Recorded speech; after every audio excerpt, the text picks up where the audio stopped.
नमस्कार दर्शकों, जैसा कि हम सभी जानते हैं, हिंदू धर्म में गुरुओं का विशेष महत्व है। गुरुओं के विचार हमें धार्मिक और आध्यात्मिक मार्गदर्शन प्रदान करते हैं।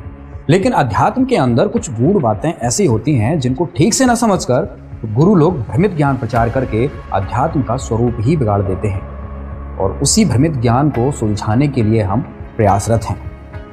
दर्शकों, हिंदू धर्म के श्रद्धालुओं के सामने हजारों वर्षों से एक रहस्य बना हुआ है कि शिव और सदाशिव में क्या अंतर है, यानी कि शिव और महाशिव में क्या अंतर है।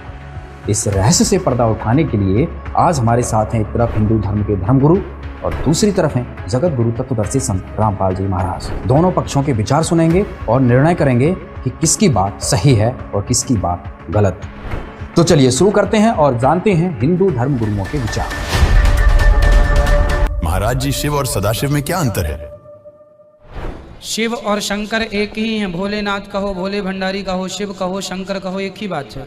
लेकिन एक प्रसंग बात और इससे जुड़ती क्या, कभी शंकर जी का रूप देखना तो शंकर जी के सिर पर नाग रहता, गले में नाग रहता, बगल में नाग रहता। इसका मतलब क्या है? शंकर जी इसीलिए तो महाकाल है क्योंकि वो काल के भी काल है। शंकर जी काल को धारण करते। काल को धारण करने का मतलब क्या हुआ?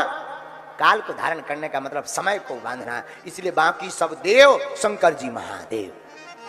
कहेंगे कि शिव जी अर्धनारीश्वर है तो उन्हीं से शक्ति है और शक्ति से शिव है, उन्हीं में विष्णु है और विष्णु में ही महेश है।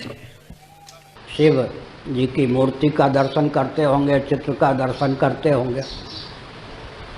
सगुण निराकार शिव का प्रतीक, निर्गुण निराकार शिव का प्रतीक शिवलिंग है।